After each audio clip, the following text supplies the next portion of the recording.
आज हमारे साथ हैं अंकुर सांगवान, और ये भी सांगवान है, मैं भी सांगवान। अब आप बोलने लग रहा, सारे सांगवानों का इंटरव्यू कर रहा हूँ तो ये जो भाई साहब हैं, ये हरियाणा जंक्शन नाम से एक अपना प्लेटफॉर्म चलाते हैं, जो सोशल मीडिया पे काफ़ी एक्टिव रहते हैं। और इन्होंने पूरे हरियाणा को ट्रैवल किया है और ये इनका एक अप्रोच है मॉन्यूमेंट्स की तरफ, अपने कल्चर की तरफ, हेरिटेज की तरफ।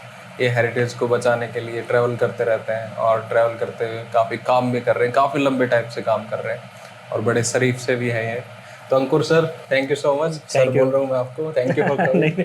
तो अंकुर भाई, क्या क्या काम धंधा ये कड़ा लाग गया दौड़ी बीता बस ये भाई की पैदाइशी अब मैं गांव में रहा हूँ।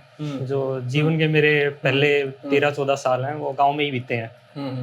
तो उस वजह से आसपास हवेलियाँ वगैरह देखता था, या फिर किसी रिश्तेदारी में जाना होता था तो हर जगह हवेलियाँ वगैरह पुरानी इमारतें उस टाइम पे बहुत ज़्यादा होती थी।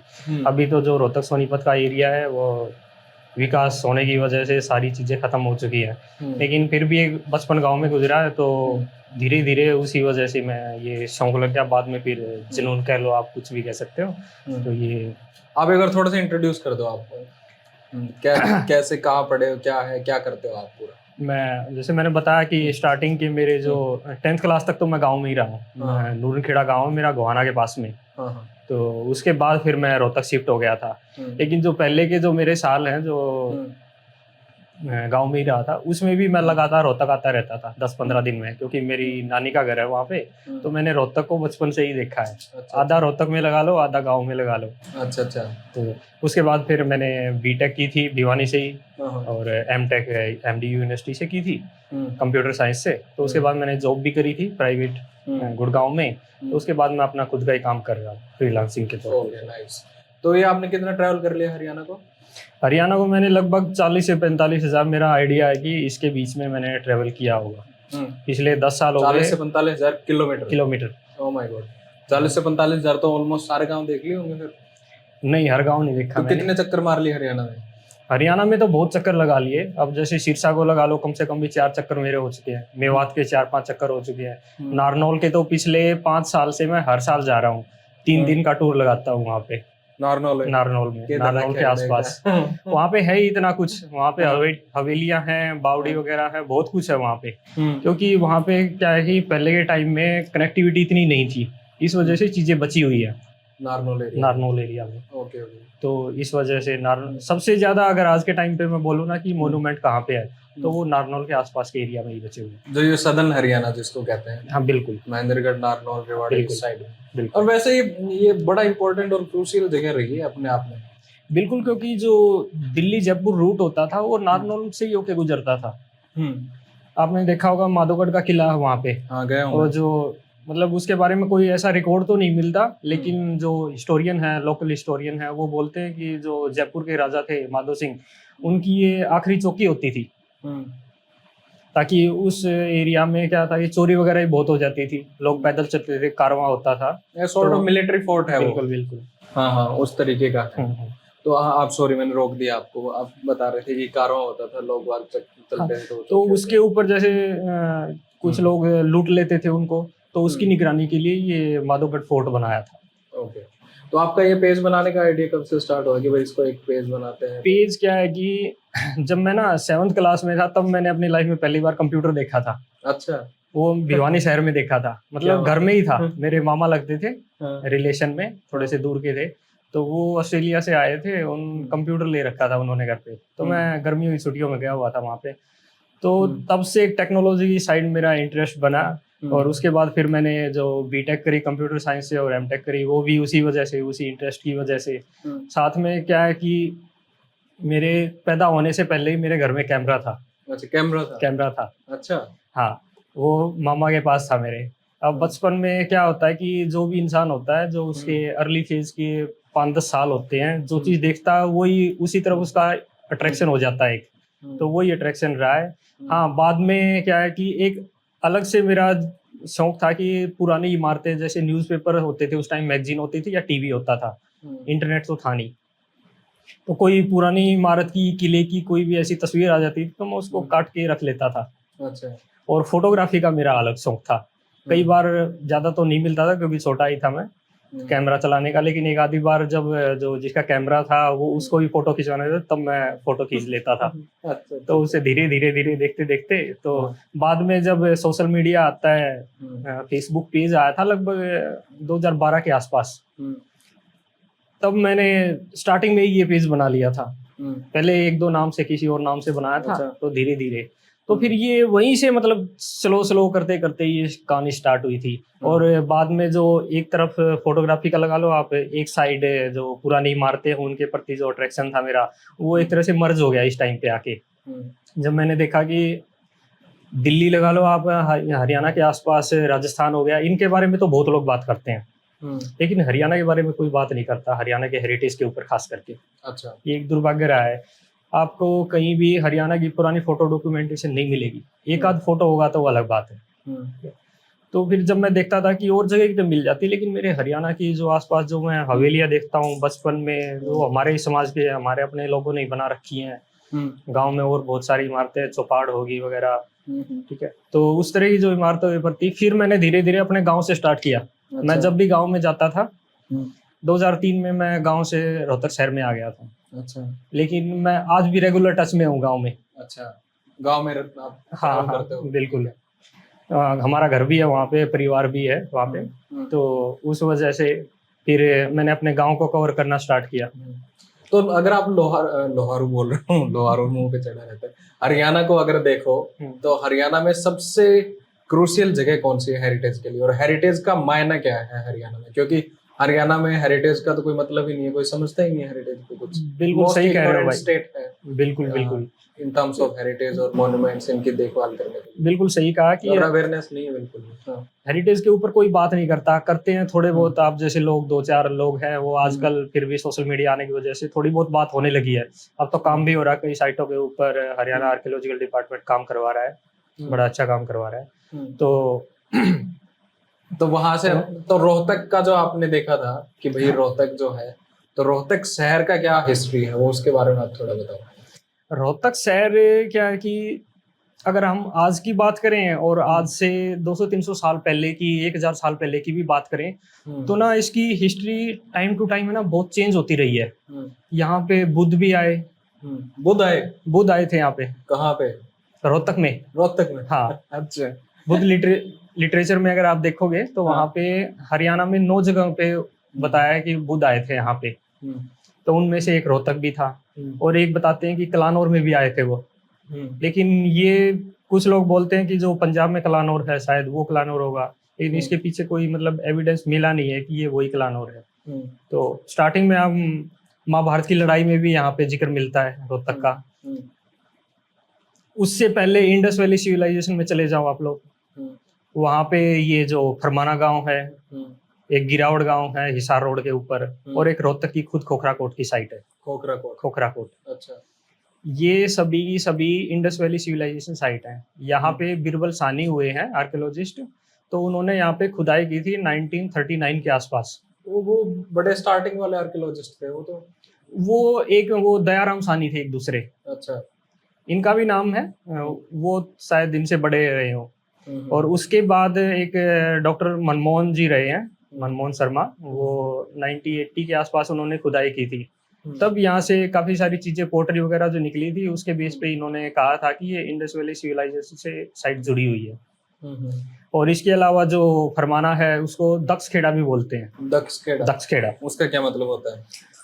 उसका मतलब तो खेड़े का तो मतलब ये हो गया कि वहाँ पे जब कोई भी बस्ती बसती है तो स्टार्टिंग में खेड़े में लोग, जैसे स्टार्टिंग में क्या होता था कि 2 ईंटें रख के उस जगह की स्टार्ट इनिशियलाइज कर देते थे उसकी जगह को, ठीक है।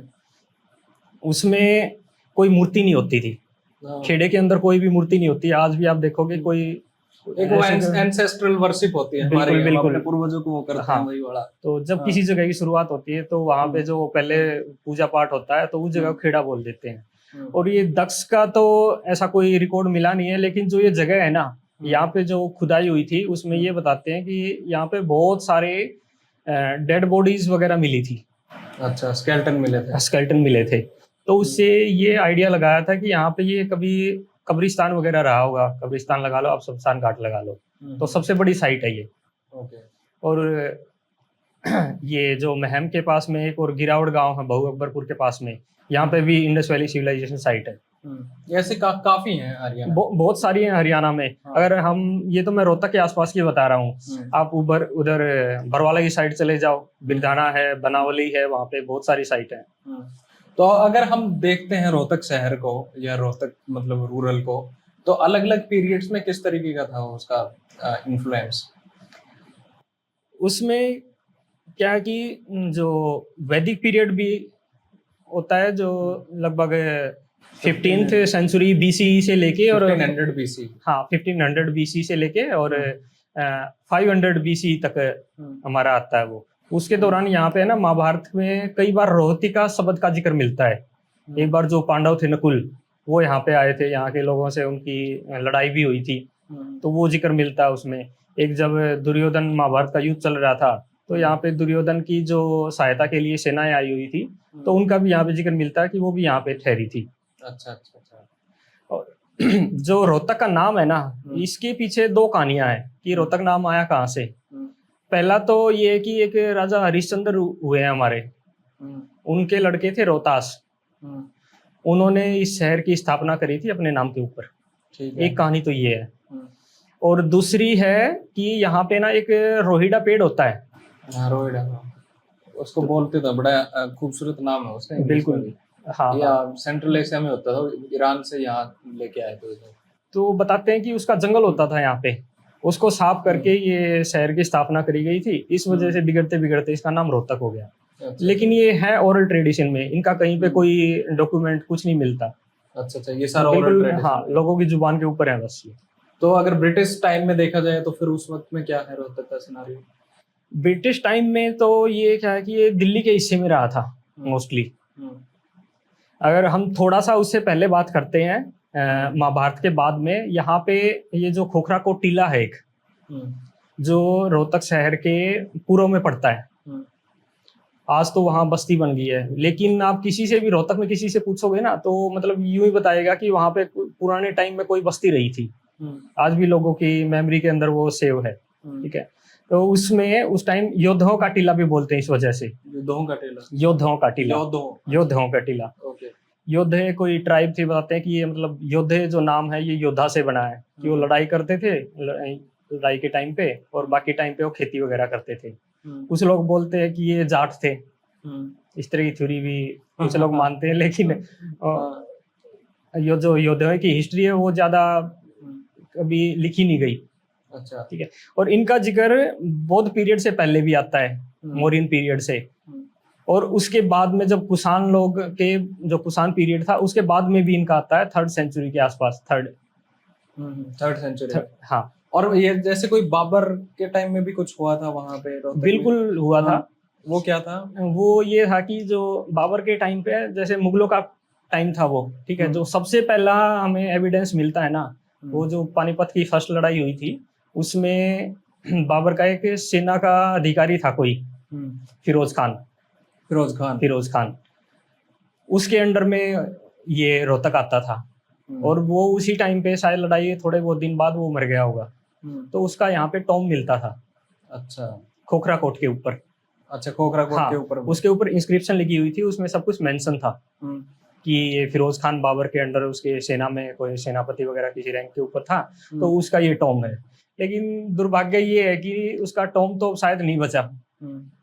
लेकिन एक और टॉम है जो मुश्किल से 60-70 साल पुराना होगा। ये जो खोखरा कोट है ना, ये पहले तो पुरानी बस्ती रही होगी, लेकिन जब ये उजड़ गई ना, उसके बाद क्या है कि मुगल पीरियड में यहाँ पे कब्रिस्तान बना दिया था। अच्छा। क्योंकि जो रोहतक की ज्यादातर आबादी थी वो मुस्लिम थी। अच्छा। मुस्लिम लोग थे। अच्छा, ज्यादातर मुस्लिम थे, और उनमें भी रांगड़ सबसे ज्यादा थे। अच्छा, रांगड़ है। जो हिंदू राजपूत से मुस्लिम राजपूत बने हैं उनको रांगड़ बोलते हैं। नहीं, हाँ, वो तो है, वो रांगड़ बड़े वॉरियर होते थे। बिल्कुल, बड़ा खतरनाक रोल है 1857 में, हिसार में भी, रोहतक में भी। बिल्कुल, बिल्कुल। इनके 12 गांव कलानौर के आसपास, ये काहनौर, निगाना, पुट्ठी, कानी, ये और कलानौर, इनके बताते हैं कि ये 12 गांव हैं, यहाँ पे आके बसे थे ये कभी गुजरात के आसपास से। और लड़ने में भी बड़े अच्छे होते हैं। बहुत है, लड़ाकू कौम बोलते हैं। हाँ ये क्या हुआ कि एक छोटा सा किस्सा याद आ गया मेरे को। जब ब्रिटिश दौर आया यहाँ पे, तो ये इन्होंने ही सबसे पहले डॉक्यूमेंटेशन स्टार्ट किया था ब्रिटिश लोगों ने। तो उस टाइम पे क्या हुआ कि सब अलग अलग कास्टों का सब कुछ रिकॉर्ड बना रहा था एक ब्रिटिश अधिकारी। तो उस टाइम पे एक रंगड़ आ गया उसके पास। तो वो अपने, जैसे वो किसी बड़े पोस्ट के ओहदे के ऊपर होगा, तो उसी को ही वो बुलाते थे कि वो सारी जो अपनी कौम है उसकी डिटेल लेने के लिए। तो वो एक अक्कड़ भाषा में बात कर रहा था उसके अंग्रेज अधिकारी के साथ, बार बार कुछ ना कुछ उसके लड़ झगड़ रहा था। तो इस बात से परेशान होकर उसने क्या किया कि एक पिशादा शब्द होता है, पिसादा, हाँ पिशादा या पिचादा शायद कुछ ऐसा ही था। तो उसका मतलब होता है जाहिल गवार। तो उसने उनके पीछे ये पिसादा लगा दिया, उनके नाम के पीछे, रंगड़ों के पीछे। और आप देखोगे जब ये 1947 में जब पाकिस्तान में चले गए ना, तो आज भी वहां पे इनके नाम के पीछे पिसादा लगता है। अच्छा, वो फिक्स हो गया उस टाइम पे। तो इससे अंदाजा लगा सकते हैं कि ये लड़ाकू और मतलब इस तरह की कौम थी। हाँ। और एक इंटरेस्टिंग बात ये भी है कि जो 1857 का रेवोल्यूशन हुआ था उसके आसपास एक वहां के डीसी थे, उसको भी शायद असैसिनेट कर दिया गया था, मार दिया गया था। बिल्कुल बिल्कुल। वो उनका नाम था डीसी मुरे। और वो यहाँ पे उनकी आज भी कब्र मौजूद है वहाँ पे, जो रोहतक का ये है ना कोर्ट, उसके सामने ब्रिटिश सिमेट्री है, वहाँ पे एक कब्र है, सबसे बड़ी कब्र उसी की है, डीसी की है, मुरे की। अच्छा। तो ये कहानी थी कि रोहतक के पास में एक चमारिया गांव है, सुनारिया भी है और चमारिया भी है। तो जो सुनारिया गांव है उसमें एक बार ये उस टाइम जंगल भी होता था उस इलाके में, शिकार करने के लिए गया हुआ था ये डीसी। तो वहां पे उसने एक मोर का शिकार कर लिया एक जाट के खेत में। इससे वो जरा नाराज हो गया। अच्छा। हाँ, तो वो फिर इसको कुछ बोलने लग गया अपशब्द डीसी को। तो इसको गुस्सा आया, तो इसने जो अपने इसके साथ में जो भी पुलिस वाले थे वो उनको बोल के अपनी जो रथ गाड़ी थी उसके पीछे बांध के और वो घिसड़ा दिया। अच्छा। जिससे इसकी मौत होगी, किसान की। अच्छा। जाट था ये। अच्छा। अमर सिंह नाम था उसका शायद। अमर सिंह नाम। हाँ। ओके। तो फिर उसका बदला लेने के लिए जब ये खबर उसके गांव में पहुंची तो उसका लड़का बड़ा गुस्सा हुआ। तो उसने प्लान बनाया। एक दिन क्या था कि अपने आंगन में सो रहा था, जो डीसी कोठी है, मॉडल टाउन के आसपास है ये, इसमें सॉरी मॉडल स्कूल के आसपास। तो वहां पे उसने रात को दीवार फांद के जब वो अपने आंगन में सो रहा था तो उस टाइम उसकी गर्दन के ऊपर चाकू से वार कर दिया था, जिससे उसकी डेथ हो गई थी। अच्छा, मार दिया उसको। हाँ। इसमें जो ये सिविल लाइन का एरिया है, ये सारा का सारा है ना 1957 के आसपास ही डेवलप होना स्टार्ट हुआ था। 1857 के टाइम पे ये डेवलप होना स्टार्ट हो गया था। क्योंकि जो आबादी थी वो पहले जो बाबरा मोहल्ला और पाड़ा मोहल्ला और ये किला मोहल्ला बोलते हैं, वहां पे बसती थी। बाद में जब अंग्रेज लोग आए तो उन्होंने फिर दिल्ली की साइड, जो दिल्ली रोड था उसके ऊपर अपने कैंटोनमेंट वगैरह जो कुछ भी जो अधिकारियों के बंगले वगैरह, कोर्ट वगैरह वो बनाने स्टार्ट किए थे। ओके।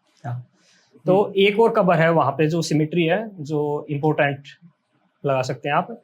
उसमें क्या है कि 1842 के आसपास है ना एक ग्रेट है जो फिर इंडिया बनाई थी अंग्रेजों ने, नमक की उसके लिए बाढ़। हाँ, नमक की कालाबाजारी होती थी उस टाइम पे। उसको रोकने के लिए वो कहीं पेशावर से स्टार्ट होती थी और उड़ीसा तक जाती थी। 4000 किलोमीटर के आसपास लंबी थी, बहुत लंबी थी, 4200 किलोमीटर।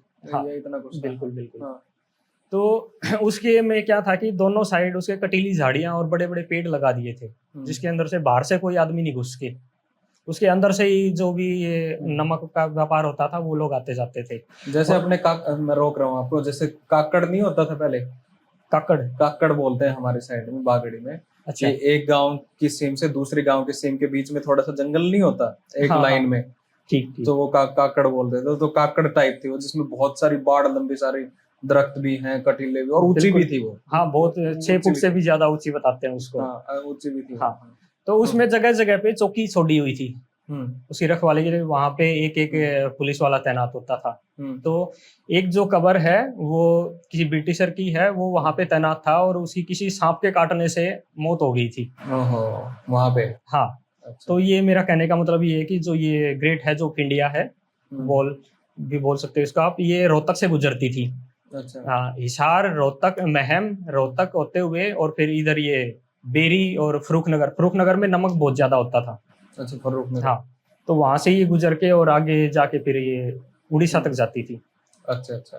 तो जैसे रोहतक के अलोंग साइड में आपके 2-3 जगह है, बेरी है और दुजाना, और पर्सनली मेरे को बड़ा पसंद है वो गांव, दुजाना गांव। दुजाना, हाँ बिल्कुल। तो दुजाना का आप बताओ क्या सीन। मैं गया था दुजाना वैसे। अच्छा अच्छा।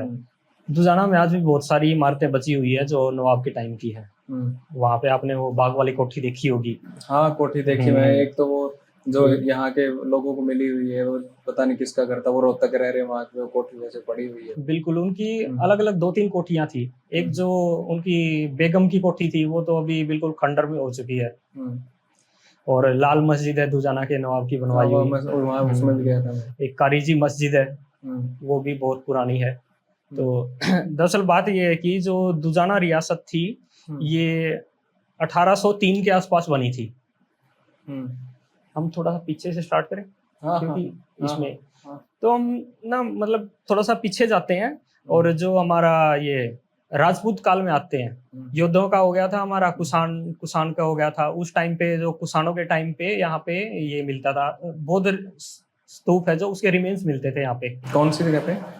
ये जो खोखरा कोट है ना, आप ये लगा लो जो सुखपुरा चौक है रोहतक का, वहां से आप जींद बाईपास की साइड जाओगे ना, तो उसके पूर्व में वो है ये चमारिया गांव की थली बोलते हैं उनको। वहां पे ऊंचे ऊंचे टीले हैं। वहां पे एक हिस्सा तो आप इधर का तो खोखरा कोट हो गया और वो उधर चमारिया की थली होगी।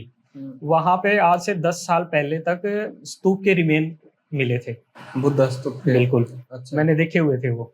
अच्छा। और वहां पे कई सारी ब्रिक्स भी बिखरी रहती थी और वो कोई सिंपल आम ब्रिक्स नहीं थी। उनका साइज करीबन 1 फुट के आसपास रहा होगा।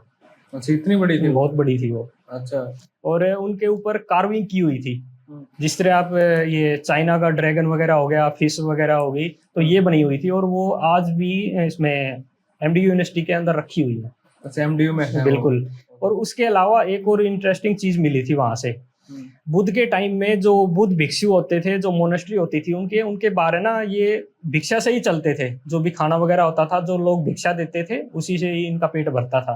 तो ये बड़े बड़े है ना बाउल रखे होते थे। तो 2 बाउल मिले थे वहां से। अच्छा। और वो बड़े रेयर हैं, वो सिर्फ इससे पहले सिर्फ ये बिहार से ही मिले थे। अच्छा। और उनके ऊपर इंस्क्रिप्शन भी लिखा हुआ है। अच्छा। हाँ, तो उसमें क्या है इंस्क्रिप्शन में उसमें? वो तो उनके धार्मिक रिचुअल्स के बारे में ही लिखा हुआ है। ऐसी कोई मतलब हिस्ट्री से रिलेटेड कोई डिटेल नहीं है। लेकिन वो जो हिस्टोरियन थे मनमोहन सिंह जी, उन्होंने वो खुदाई में उनको मिले थे और बाद में वो फिर एमडी यूनिवर्सिटी के अंडर में है अभी। ओके, ठीक है। हाँ जी।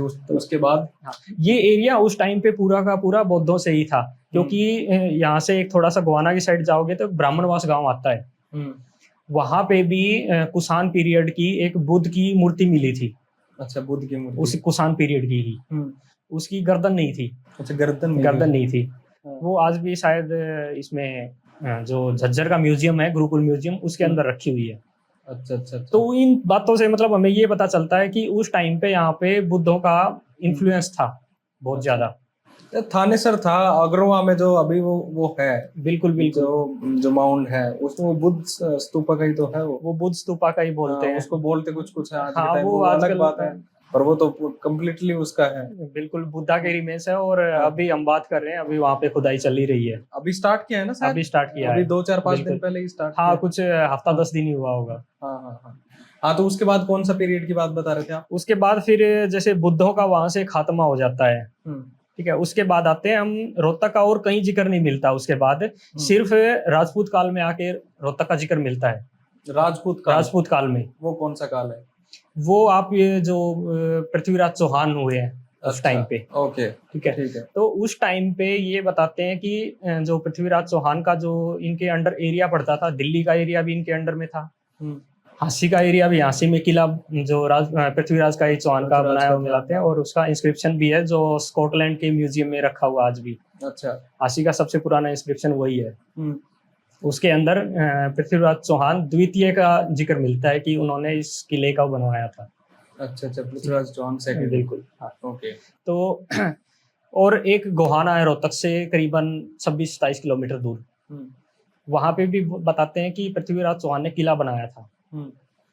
तो जो रोहतक का किला भी बोलते हैं कि रोहतक में भी कभी किला था, तो मेरा मानना ये है कि जब इधर से दिल्ली में भी पृथ्वीराज चौहान का इलाका था और गोहाना में भी था और झांसी में भी था, अब रोहतक बीच में पड़ गया, तो रोहतक में भी पृथ्वीराज चौहान का ही इलाका होगा उस टाइम पे। तो जो रोहतक का किला वो पृथ्वीराज चौहान के टाइम पे ही बना होगा। अच्छा। और बाद में जब गोरी के साथ लड़ाई होती, मोहम्मद गोरी के साथ पृथ्वीराज चौहान की, पहले तो पृथ्वीराज चौहान की जीत होती है, लेकिन बाद में उसकी मौत हो जाती है। और जब गोरी आता है सिरसा से होते हुए, इसमें एक दुखद बात यह है कि इस लड़ाई को हम बहुत से लोग तरावड़ी से जोड़ते हैं, जो करनाल के पास में है। करनाल से नेक्स्ट पहले है। बिल्कुल, मतलब उस चंडीगढ़ साइड से आए थे पहले। तो कि ये वहां पे हुई थी, लेकिन वो तराइन नहीं है वो। हाँ, नाम थोड़ा सा सिमिलर हो गया, इस वजह से लोगों को शायद कुछ गलतफहमी हो रही है, लेकिन कई सारे रिकॉर्ड हैं, उनमें जो तराइन है वो सिरसा के पास में रहा है, पंजाब के एरिया में। पर वहां पे तो वो पूरा अच्छा खासा फोर्ट है, वो तरावड़ी फोर्ट। वो फोर्ट नहीं है, वो सराय है। हाँ सॉरी, नहीं वो सराय है। फोर्ट का मैं इसलिए कह रहा हूँ क्योंकि उसकी जो दीवार है वो फोर्टिफाइड है, उसके हर कोने में वो जो फोर्ट वाला जो दीवार होती है ना, वो गुंबद बने हुए हैं इस तरीके का। क्यों, मैं गया था थोड़े दिन पहले वहाँ। बिल्कुल बिल्कुल। हाँ, उस टाइम पे जो सराय होती थी ना, मुगल टाइम पे बनी नहीं हुई वो है सराय है, ये बात सही है। सराय थी और बड़ी सराय थी। बिल्कुल। और वहां से अभी जिनको वो अलॉट है, वो पाकिस्तान से जो हमारे भाई आए थे, उन सभी को वो एक ही पर्टिकुलर मुल्तान के किसी एक गांव से या ब्लॉक से आए हुए हैं, वहां के लोग वहां पे रह रहे हैं अभी। तो मैं मिल के आया था उनसे, मैं देख के भी आया था वहाँ। ये अपनी लाल रंग मूवी है, उसकी भी शूट हुआ था, काफी कुछ था। तो इसलिए वो उसका तरावड़ी का जिक्र करते हैं। एक उसका कारण ये भी मानते हैं कि वो जीटी रोड पे था, तो उस साइड से आते थे लोग वहां, तो वो मेन शायद वही रहा होगा, इसलिए भी माना जाता है। उस टाइम पे क्या था कि जब ये जीटी रोड सिरसा सूरी ने बताते हैं कि बनवाया था। नहीं, बहुत पहले से। हाँ, उससे पहले भी उत्तर पथ में उसका जिक्र आता है, उन्होंने कुछ उसके मॉडिफिकेशन वगैरह, अशोका ने भी पैटर्नाइज किया था जीटी रोड के लिए। तो उस टाइम पे उन्होंने पोस्ट मीनार वगैरह बनाई थी वहां पे। तो जगह जगह पे उस टाइम पे और तो कोई ठहरने के साधन होते नहीं थे, थोड़ी थोड़ी दूरी के ऊपर सराय का निर्माण करवाया गया था। तो वही सराय जो तरावड़ी वाली सराय है, जिसको लोग किले से भी संबोधित कर देते हैं, लेकिन वो किला नहीं, सराय है। और जो ये हम बात कर रहे हैं, जो मोहम्मद गोरी और पृथ्वीराज चौहान की लड़ाई हुई थी, ये जो तराइन है वो पंजाब में पड़ता है, सिरसा के मंडी डबवाला एरिया के पास में। अच्छा। क्योंकि जो रिकॉर्ड हैं उनके, तो उसमें क्या है कि उसके बाद उन्होंने सिरसा के ऊपर, हिसार के ऊपर, झांसी के ऊपर और महम के ऊपर आक्रमण किया था मोहम्मद गोरी की सेना ने। अच्छा। तो अगर वो उधर से आता तो वापस हिसार क्या करने जाता? इस पे मेरे को कोई आइडिया नहीं है ना। मैंने पढ़ा नहीं है, मैंने जो अभी तक पढ़ा है वो तरावड़ी का पढ़ा है, बाकी इस पे बिल्कुल कोई ओपिनियन नहीं है। तो उसमें महम होते हुए फिर वो रोहतक भी आता है। यहाँ पे भी बताते हैं उसने ये शायद उसी टाइम पे उसने किले को तोड़ा होगा। और जो गोहाना का किला है, अगर हम आम भाषा में लोगों से बात करें, यहाँ पे जो भी नॉर्मल जनरल नॉलेज की किताबें होती हैं उनमें आप बात करोगे, तो जो गोहाना का किला है वो मोहम्मद गोरी ने तोड़ा था। पृथ्वीराज चौहान ने इसको बनाया था और मोहम्मद गोरी ने इसको तोड़ दिया था। अच्छा। तो उस टाइम पे ये रोहतक का जो किला था ये टूटा होगा। और उसके बाद हो सकता है कि फिरोज शाह तुगलक के दादा थे ये गयासुद्दीन तुगलक, उनके भी कुछ वहां पे मोन्यूमेंट्स मिलते हैं, पहले थे अब नहीं है। अच्छा, अब तो खत्म हो गया। अब खत्म हो चुके। एक मस्जिद बनवाई थी उन्होंने वहां पे 1327 के आसपास। उसमें जो इंस्क्रिप्शन थी वो उसके अंदर मेंशन था कि गयासुद्दीन तुगलक के टाइम पे ये मस्जिद बनी है। ओके, ठीक है। तो मुगल काल में या फिर फिरोज शाह तुगलक के टाइम में ये किला दोबारा से इसकी शायद मरम्मत करवाई गई होगी, ऐसा पॉसिबल है। ओके। तो इसके अलावा जैसे बेरी जगह है, वो भी इंटरेस्टिंग है, बेरी के बारे में बताओ। बिल्कुल। बेरी जो जगह है वो ज्यादातर वहां पे महाजन परिवार थे, लेकिन उसके जो आसपास के गांव थे वहां पे ये काद्यान जाट बहुल गांव है। बेरी का जिक्र सबसे ज्यादा आता है जॉर्ज थॉमस के टाइम के ऊपर। उसके पास में एक हसनगढ़ के नाम से कोई जगह होती थी, जहाँ पे जहाजगढ़ तो इसको बाद में बोलते हैं, ये हसनगढ़ कोई जगह रही होगी वहां पे, जहाँ पे जॉर्ज थॉमस ने अपना ठिकाना बनाया था सबसे पहले आके। उसको जॉर्जगढ़ बोलते थे उस टाइम पे, लेकिन वो बाद में लोगों को, अब देसी भोले भाले लोग थे हरियाणा के, तो वो जॉर्ज बोलना नहीं आता था, वो जहाजगढ़ पक गया उसका नाम। इसी तरह से जो हिसार है वहाँ पे एक जहाज पुल नाम से एक जगह है। जहाज कोठी भी तो है जहाज कोठी भी है, वो जहाज कोठी के पास का जो एरिया है उसको जहाज पुल ही बोलते हैं। अच्छा अच्छा। तो वो भी इसी वजह से ही लोगों को बोलना नहीं आता था जॉर्ज, तो वो जॉर्ज का जहाज हो गया और वो जहाज पुल, वहां पे वो उसका घर था, आज उसमें म्यूजियम बना हुआ है जॉर्ज थॉमस का। वो इंटरेस्टिंग हाँ। है। तो जैसे महाजन लोग थे वो व्यापारी थे, व्यापारी लोग तो आपको पता ही है पैसे की तो कमी होती नहीं उनके पास में। तो उनकी लड़ाई हो गई थी जॉर्ज थॉमस के साथ में, जिसमें आसपास के जो काद्यान जाट थे वो भी शामिल थे। तो कुछ लोगों का मानना ये है कि जो जॉर्ज थॉमस था, लड़ाई के बाद उसने बेरी से जितने भी बर्तन वगैरह, पहले क्या होता था कि तांबे के कांसे के बर्तन होते थे, हाँ हाँ बड़े बड़े, हाँ बड़े बड़े होते थे, बहुत भारी। तो उसने वो लूट लिए थे सारे के सारे। अच्छा, और बेरी में लगा दी थी आग, और वो उसको लूट के हांसी ले गया था, और वहां पे उसने उन बर्तनों को पिघला के और तोप बनाई थी। अच्छा, ऐसा सीन है। इस तरह का लोकल जो हिस्टोरियन है वो बताते हैं। अच्छा अच्छा। बाकी मैं जॉर्ज थॉमस बड़ा अलग ही तरीके का आदमी था, वो एडवेंचरस आदमी था। 32-33 साल में तो मर गया शायद। बिल्कुल, 1802 में मौत हो गई थी उसकी बहरामपुर बंगाल में है ना, बहरामपुर में भी, बहरामपुर बंगाल वाले में शायद डेथ हुई थी शायद उनकी। तो वैसे उसके बाद बेरी और जैसे दुजाना का मैं दोबारा जिक्र कर रहा हूँ, तो दुजाना नवाब तो पाकिस्तान चला गया था। बिल्कुल, वो 1947 के बाद वो पाकिस्तान चले गए थे। और यूँ बताते हैं कि वहाँ पे अब यहाँ से कुछ नहीं लेके गए थे वो लोग, वहाँ पे उन्होंने अपना जीवन चलाने के लिए ढाबा खोला था। ढाबा खोला था। अच्छा। और यहाँ से जब एक आध लोग वहाँ मिलने गए ना, जब उन्होंने उसको देखा और पहचान लिया कि नवाब साहब ये आप क्या कर रहे हो, तो नवाब ने उत्तर दिया था कि नवाबी तो इंडिया में ही रह गई, यहाँ तो गुजारा हो रहा है। पर ये मुझे नहीं पता ये सही होगा, क्योंकि उसका मैं कारण बताता हूँ। क्योंकि जितने भी यहाँ के इन्फ्लुएंशियल लोग थे जो वहां गए थे, तो जो स्पेशली रॉयल फैमिली से थे, उन सबको वहां पे बड़े बड़े अच्छी जगह अलॉट हुआ था, अच्छे घर मिले थे, कोठियां मिली थी, कोठियों के साथ साथ में उनको नौकरी वगैरह, और ये भी हुआ था। तो हो सकता है ये ओरल हिस्ट्री में हमारा हो, बाकी जितना मेरे को पता है, क्योंकि कई कई बार तो ऐसे ऐसे भी लोग थे यहाँ, इस साइड वाले भी उस साइड वाले, उन्होंने वहां पे चाबी रखते थे, वो ये देखो जी हमारे 8 चाबियां हैं, इतनी बड़ी हवेली थी, तो इसके बराबर की हवेली हमारे को याद हो, और पता लगता था वो चाबी लोहार के पास से बनवा के ला रहे हो। तो इस तरीके का भी वो फ्रॉड होता था वहां पे। बिल्कुल होता होगा, क्योंकि किस्मत होती है ना एक, कि कुछ लोगों को तो जाके वहां पे मिल गया, वहां की गवर्नमेंट ने दे दिया, और कुछ लोग जिन्होंने शायद मांगा नहीं होगा और लिया नहीं होगा, ये हो सकता है। तो कुछ लोगों की बदकिस्मती रही है कि कुछ लोगों को नहीं मिला, उन्हीं में से दुजाना के नवाब रहे हैं। ओके। और ये जो आपका महम का इतिहास है ना, ये भी महाभारत काल से शुरू होता है। इसका जो महाभारत में शुरू हुआ अपना, एक जो लोकल हिस्टोरियन है ना, वो सब कुछ है वो इंडस वैली सिविलाइजेशन से नहीं तो फिर महाभारत से जोड़ देते हैं। तो उसमें इसका नाम आता है महतम शब्द आता है, उसको बताते हैं कि ये महाभारत काल से में बसा हुआ। और यहाँ पे कोई बड़ा टीला होता था, उसके ऊपर कोई किला बना हुआ था। बाद में वो पता नहीं किस टाइम वो किला खत्म हुआ या क्या कुछ हुआ उसके साथ। उसके बाद में जो आसपास के पवार राजपूत थे ना, वो आके यहाँ पे बस गए थे। अच्छा। हाँ। और जो ये कब की बात है? ये आप यूँ लगा लो कि राजपूत काल की बात है ये। अच्छा, 13th-14th सेंचुरी। हाँ जी। तो उसमें इसका जो आगे ज्यादा जो जिक्र मिलता है ना, वो अकबर के टाइम पे यहाँ पे शहबाज खान के नाम से एक जागीरदार नियुक्त कर दिया था। और उसके जो सारी की सारी जो लगान वगैरह होता था वो उसी के देख रेख में होता था।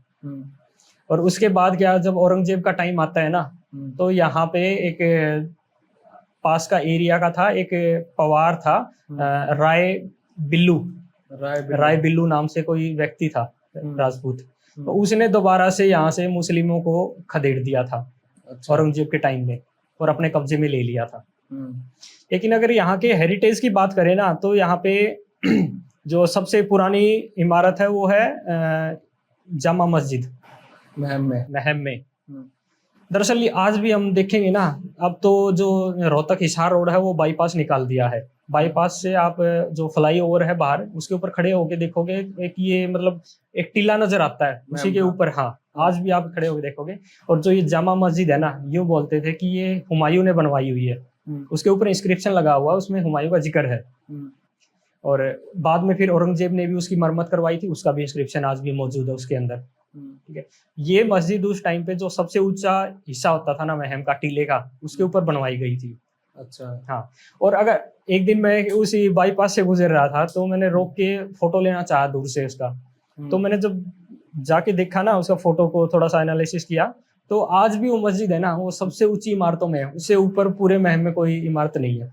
अच्छा, जो मस्जिद मस्जिद है, हाँ। अच्छा। और जो टीला है उसको अब जो पूरा पूरा महम कस्बा है, पहले गांव होता था, ये पानों के अंदर बैठा हुआ है।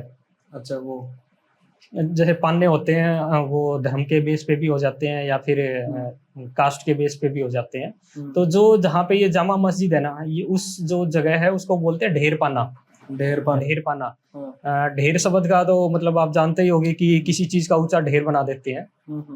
तो ये यहाँ पे पहले भी बस्ती रही होगी, तो उसी वजह से ये ढेर आज ढेर का रूप ले चुका है, इसी वजह से इसको ढेर पाना बोलते हैं।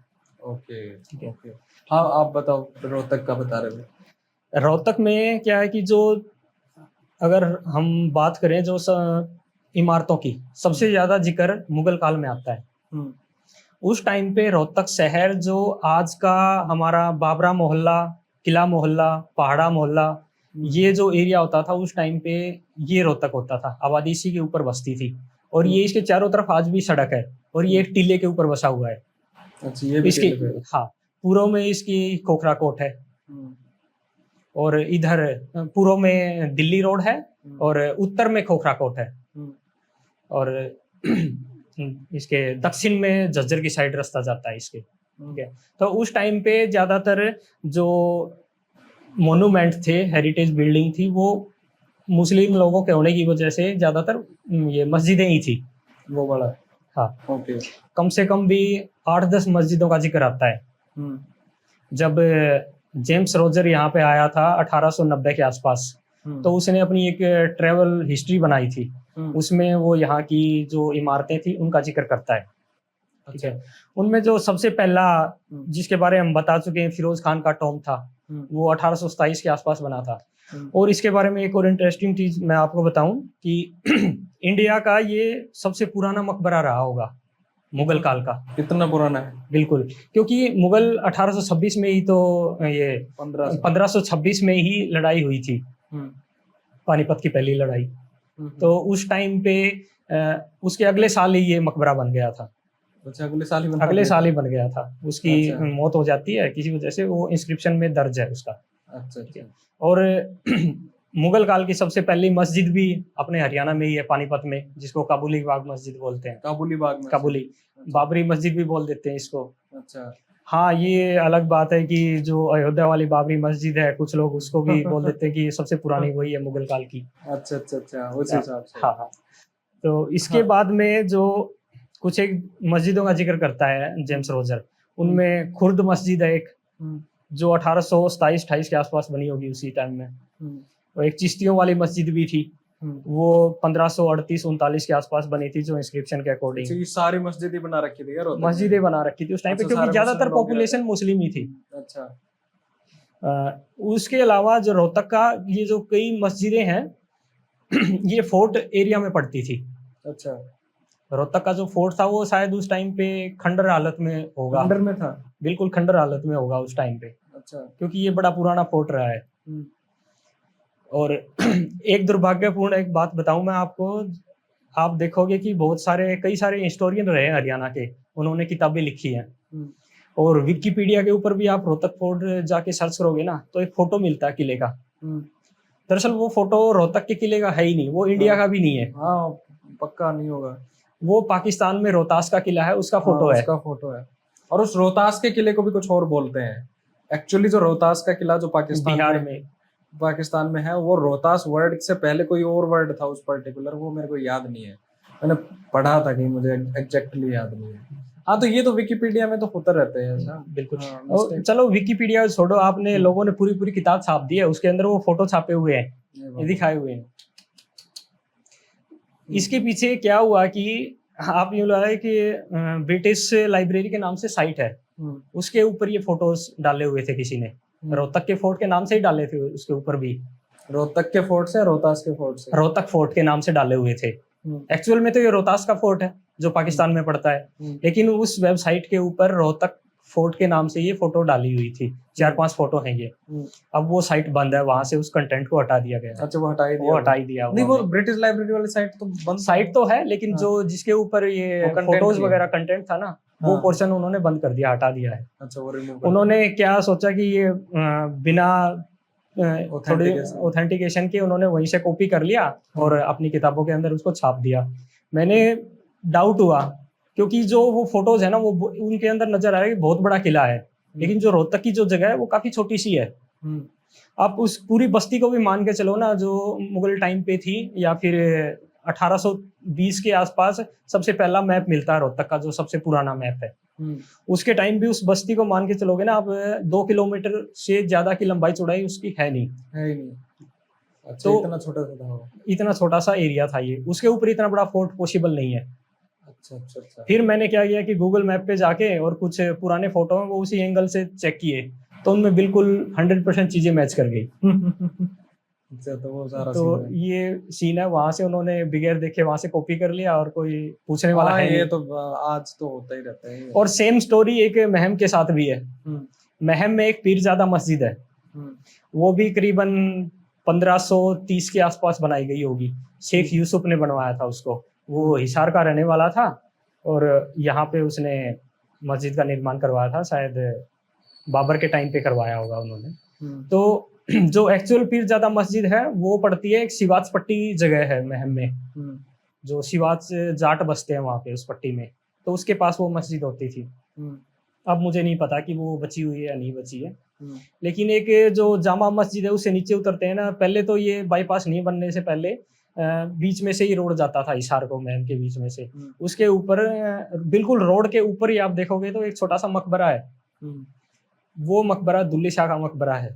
दुल्ले शाह का। अच्छा। हाँ, तो उसको लोग पीरजादा मस्जिद समझते हैं। अच्छा। बहुत से यूट्यूबर ने तो वीडियो भी बना दी उसके ऊपर कि ये पीरजादा मस्जिद है। कंसेप्शन है लोगों का। और गूगल मैप के ऊपर भी वो पीरजादा मस्जिद के नाम से लगी हुई है। लेकिन एक हमारे हिस्टोरियन हुए हैं सुभाष परियार जी, अभी भी हैं वो, आजकल उनकी तबीयत शायद खराब है तो वो ज्यादा काम एक्टिव है नहीं। तो उन्होंने जब 1980 के आसपास वो यहाँ पे आए थे महम में, तब उन्होंने इसको आइडेंटिफाई किया था। दुल्ले शाह का मकबरा ये है और जो पीरजादा मस्जिद है वो अलग है। ओके। तो जो कलानौर का नवाब था, उसका नाम तो कहीं रिकॉर्ड नहीं है कि क्या नाम था उसका, राजपूत ही था वो, रांगड़। तो आसपास के जो एरिया थे उनके ऊपर लगान बहुत लेता था वो। अच्छा। तो उसकी बिगड़ती रहती थी आसपास के गांव वालों की। जो गांव थे वो आसपास ज्यादातर जाटों के थे, तो उनको हमेशा उससे नवाब से दिक्कत रहती थी।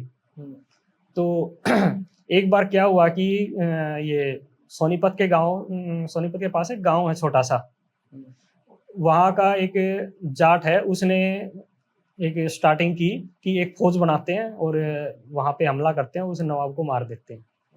तो उसमें जो आसपास के जितने भी पहलवान टाइप के जो लोग थे उनकी एक फौज इकट्ठी करी। हमारे बुटाना गांव से भी बहुत लोग गए थे उसमें, सांगी गांव से भी गए थे, मोखरा मदीना से भी गए थे वहाँ पे। तो उनकी जो फौज थी ना वो हमला करती है कलानौर नवाब के ऊपर, तो उसको उसकी जो हवेली वगैरह उसको मार देती है। और बाद में जब उसकी हवेली बचती है तो उसको जो उसका सामान मिलता है उसको बंटवारा करते हैं वो लोग। तो उसमें पैसे तो किसी ने ले लिए, लेकिन जो सांगी के लोग थे ना उन्होंने ये पसंद किया कि उनका एक सिंबल होता था पवार लोगों का, चील। अच्छा। तो उसे चील बनवाई हुई थी अपनी हवेली के ऊपर नवाब ने।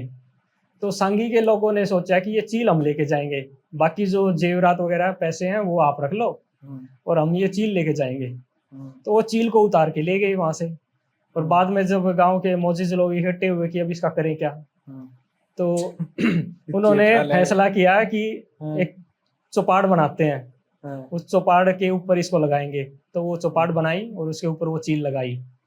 बाद में उसको क्या हुआ क्या नहीं, तो ये तो अब हिस्ट्री का हिस्सा है। लेकिन आज भी अब आप उस गांव वहाँ में पे लगी जाओगे, हुई है। वो चील उसके ऊपर लगी हुई है। वो हालिया सालों में 10-15 साल पहले ही बनाई गई होगी, अच्छा अच्छा। नहीं बना दी। वो चौपाल की इमारत भी नहीं बना दी गई है। हाँ, वो एक लेकिन सिंबल।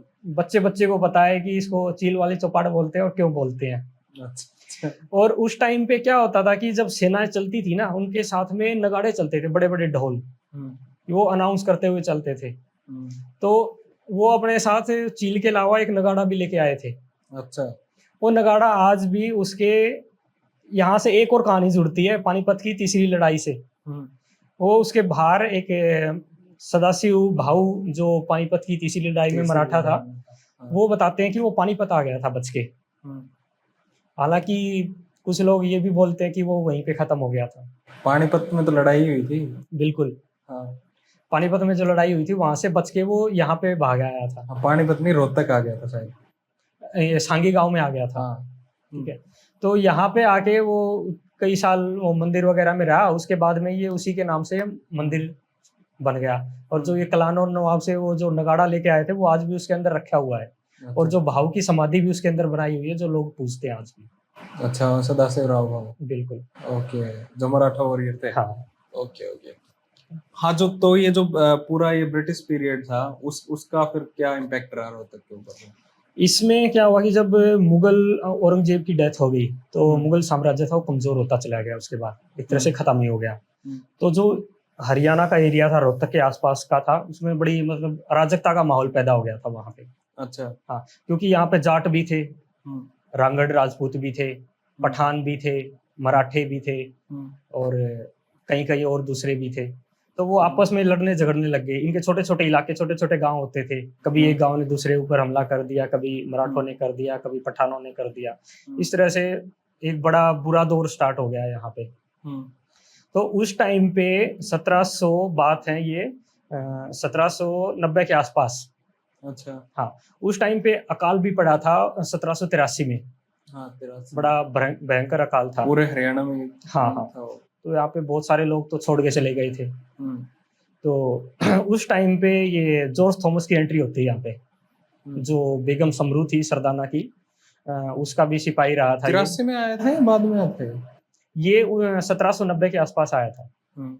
तो इसने अपना पहला गढ़, तो हमने बात करी थी, ये जहाजगढ़ के पास बनाया था, जॉर्जगढ़ के नाम से। तो यहाँ पे और एक गढ़ बनाया था इसने अपना हांसी में। जो हांसी वाला जो किला था, उसके ऊपर इसने कब्जा कर लिया था और वहां पे अपनी पूरी छावनी बना ली थी। उसका मकसद ये था कि जो पंजाब की साइड से जो सिख लोग आते थे अटैक करने के, उनको काउंटर करने के लिए इसने हांसी में भी अपना ठिकाना बनाया था। मेन वजह ये थी। और जब यहाँ से इसकी आसपास के लोगों से लड़ाई हो गई, बेरी की लड़ाई हुई थी, तो उसके बाद फिर यहाँ से ये चला गया और हांसी में जाके परमानेंट शिफ्ट हो गया था वहां पे। तो वहां पे भी फिर 1800 के आसपास की बात है ये, अंग्रेजों ने हमला कर दिया इसके ऊपर। वो भी इससे काफी तंग आ चुके थे, क्योंकि ये थॉमस के ऊपर, जॉर्ज थॉमस के ऊपर। और 1802 में इसकी हार हो गई थी हांसी के किले में। एक में आई थिंक, एक में शायद 1801 में हो गई थी, लेकिन 1802 में इसको फिर निकाल दिया होगा वहां से, लेके गए थे और वहां पे इसकी डेथ हो जाती है रास्ते में ही। फिर ये पूरा पूरा जो एरिया है मराठों के अंडर था उस टाइम पे, मराठों और जॉर्ज थॉमस के अंडर, तो वो खाली हो गया था। तो फिर मराठों के साथ इनकी एक संधि होती है अंग्रेजों की, जिसको हम सुरजी अर्जुन गांव की संधि बोलते हैं। 1803 में होती है वो। तो उसमें ये तय हुआ कि जो मराठे है वो यहाँ से उत्तर भारत से वापस चले जाएं और जो पूरा पूरा एरिया है वो ब्रिटिश के अंडर आ जाए। ठीक है। उस टाइम पे फिर ये मराठे चले गए, ब्रिटिश के अंदर आ गया। तो उस टाइम पे इन्होंने तय किया, इनका जो अंग्रेजों का इरादा था वो जो यमुना नहर है उससे उत्तर प्रदेश की साइड के एरिया के ऊपर ही अपना होल्ड रखने का इरादा था। हरियाणा के ऊपर इनका रखने का कोई इरादा नहीं था। तो ये क्या करते हैं कि जो भी इनके सहयोगी पार्टनर रहे हैं ना लड़ाइयों में, ये सारा का सारा एरिया उनमें बांट देते हैं। अच्छा। हरियाणा की जितनी भी रियासतें, प्रिंसली स्टेट जो भी रहे हैं ना, वो उसी टाइम पे बने हैं। अच्छा, तब के उसी टाइम पे, जिस तरह आप बात कर लो कि जो झज्जर का इलाका है वो निजामत अली खान को दे दिया, और जो दुजाना, रोहतक, बेरी, महम, भिवानी, नाहड़, जो ये एरिया है ये दुजाना के नवाब को दे दिया था अब्दुल समद खान को 1803 के आसपास। और गोहाना, मांडोठी और खरखोदा जो एरिया है ये जींद के राजा भाग सिंह और कैथल का राजा भाई लाल सिंह उनमें बांट दिया था। तो ये अलग अलग अपने रूल चलाते रहे कुछ साल तक। दुजाना नवाब के साथ क्या हुआ कि 1807 में इसका एक साला था, उसकी रोहतक के पास में बोहर गांव है, वहां पे हत्या कर दी जाती है। अच्छा। और एक इसका बेटा था, वो भिवानी में मार देते हैं उसको लोग। तो इससे ये एरिया संभलता नहीं है पूरा पूरा नवाब से। तो ये सिर्फ दुजाना और नाहड़ को अपने पास रखता है और बाकी सारा वापिस छोड़ देता है अंग्रेजों के लिए। अच्छा, छोड़ ही देता है। हाँ बिल्कुल, दो गांव छोड़ के। हाँ। और कितने गांव थे दुजाना के पास? आखिरी टाइम पे इसके पास 29 गांव थे। 29? हाँ, सबसे छोटी रियासत बोलते हैं इसको इंडिया की। तो पहले तो बहुत बड़ा एरिया था, पूरा रोहतक इसी के अंडर आता था। तो ये इलाका खाली हो गया, रोहतक का इलाका। उसके बाद कुछ साल बाद 1818 में जींद के राजा भाग सिंह की भी मौत हो जाती है। और 1820 में जो कैथल का राजा था भाई लाल सिंह, उसकी भी मौत हो जाती है। तो ये काफी बड़ा एरिया ये खाली हो जाता है दिल्ली के आसपास का। इसके ऊपर कोई किसी का प्रतिनिधित्व नहीं रहता। अच्छा। तो इसको क्या करते हैं, तो ये जो अंग्रेज थे इन्होंने पूरा हिसार डिस्ट्रिक्ट के साथ जोड़ देते हैं। उस टाइम पे आप ये लगा लो कि सिरसा से लेके और पानीपत और दिल्ली की बाउंड्री तक, बहादुरगढ़ तक, ये पूरा एक जिला बन जाता है। वहां से वहां तक। ठीक है। फिर उसके कुछ टाइम बाद सबसे पहले रोहतक जो जिला बनता है वो 1824 में बनता है। रोहतक जिले का जो सबसे पहले जब जिला बना था वो 1824 में बना था। तो उसके बाद ये घटता बढ़ता रहता है, कभी कोई तहसील जोड़ दी, कभी कोई। तो इसमें क्या होता है कि 1841 में कुछ बदलाव होते हैं जिसमें इसको जिला फिर से खत्म कर देते हैं। इसका जो आधा इलाका है वो हिसार के साथ जोड़ देते हैं और आधा दिल्ली के साथ जोड़ देते हैं। ओके। फिर अगले साल फिर कुछ बदलाव होता है, फिर से इसको रोहतक डिस्ट्रिक्ट बना देते हैं। तो यूं चलता रहता है। तो उस टाइम पे सबसे जो बड़ा एरिया है रोहतक का, वो देखने में आया था, ये लगा लो आप, जो आज का पानीपत है डिस्ट्रिक्ट है, उसके कुछ गांव, पूरा सोनीपत, पूरा रोहतक, पूरा झज्जर और रेवाड़ी के कोसली और गुड़ियानी तक का जो एरिया है वो एक टाइम पे रोहतक जिले का हिस्सा होता था। अच्छा, इतना बड़ा था? बिल्कुल। तो फिर ये अपनी ये जो फर्स्ट पहली आज़ादी की लड़ाई बोलते हैं वो हो जाती है 1857 में। यहाँ पे गदर का माहौल हो जाता है। तो उस टाइम के फिर ये अंग्रेज लोग यहाँ पे कब्जा कर लेते हैं। 1858 में फिर इसको दिल्ली से हटा के पंजाब के साथ जोड़ दिया जाता है। पंजाब? अच्छा। हाँ, पंजाब एजेंसी के साथ पंजाब स्टेट बनाते हैं, उसके साथ इसको जोड़ दिया जाता है। उसका इफेक्ट ये रहता है कि क्योंकि यहाँ पे जो ये जाट बेल्ट है पूरी की पूरी, जो जाट और साथ में राजपूत रांगड़ भी, तो उनको थोड़ा सा ठंडा दबाने के लिए इसके आधे बांट देते हैं, आधे को पंजाब के साथ और आधे को उत्तर प्रदेश और दिल्ली में बांट देते हैं। अच्छा, ऐसा होता है। तो बाकी पता नहीं मेरे को तो इस बारे में कि ये क्या पॉलिटिकल रीजन थे। तो उसके बाद से रोहतक जो एरिया है उसमें बदलाव चलते रहते हैं। फिर देश का बंटवारा हो जाता है। उस टाइम कोई खास बदलाव नहीं होता, सिर्फ जो मुस्लिम पॉपुलेशन थी वो उधर शिफ्ट कर जाती है पाकिस्तान की साइड चले जाते हैं। यहाँ पे जो पंजाबी लोग हैं वो आ जाते हैं। तो उनकी जो जगहें थी उनको अलॉट हो जाती हैं। तो जो सबसे बड़ा बदलाव आता है ना वो 1966 में आता है। अच्छा। उस टाइम पे हरियाणा जिला वो डिस्ट्रिक्ट बना, ये स्टेट बना दिया। तो उस टाइम पे स्टेट बनने के बाद ये 7 डिस्ट्रिक्ट बनाए थे उस टाइम पे, जिनमें रोहतक एक था। ठीक है। उसके कुछ साल बाद तब तक ये रोहतक के साथ में सोनीपत का एरिया और झज्जर का एरिया उसी के इंक्लूड रहता है। लेकिन क्या होता है कि 1972 में काफी बड़ा एरिया होने की वजह से इसको सोनीपत को अलग कर देते हैं। अच्छा। उस टाइम पे बंटवारा हुआ था। और फिर 1997 में झज्जर को अलग कर दिया जाता है। तो जो आज का रोहतक है वो उसमें आखिरी बदलाव 1997 में झज्जर के अलग होने के बाद से ये ऐसा का ऐसा ही है। अच्छा, ये सही है। तो जैसे आप बता रहे थे कि आज के प्रेजेंट टाइम के मॉन्यूमेंट्स क्या वो क्या क्या है रोहतक में, उनकी कल्चरल हिस्ट्री क्या है? हाँ कल्चरल हिस्ट्री, वैसे हिस्ट्री तो अपन ने बात करी, तो पर कल्चरली कितने इम्पोर्टेंट हो? अगर रोहतक के हेरिटेज के ऊपर बात करें ना, तो एक टाइम पे रोहतक के अंदर 150 से भी ज्यादा हवेलियां होती थी। जो मेन सेंटर का एरिया, वहां तो 1947 से पहले मुस्लिम लोग थे, उनकी हवेलियां थी। उनके साथ में जैन लोग, जैन की हमने बात नहीं करी है, लेकिन जो सबसे पुराना जो मंदिर की बात करें ना, तो वो जैन मंदिर था रोहतक में। 1857 के हिसार रेवोल्यूशन के लीडर भी जैन थे।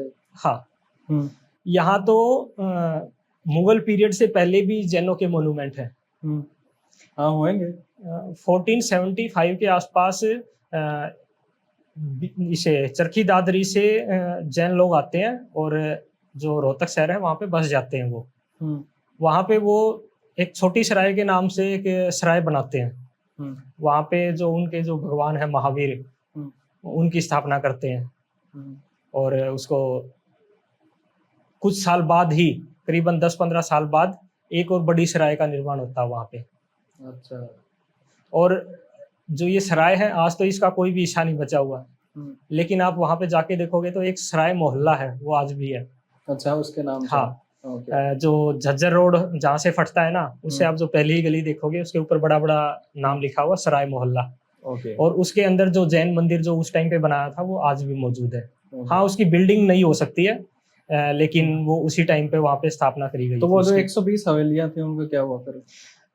इनमें से मोस्टली क्या है कि जब रेल लाइन बिछती है रोहतक में, 1896 के आसपास रेल पहली बार आती है, जो दिल्ली बठिंडा रेल मार्ग है। 1896 में ये आता है, बनता है।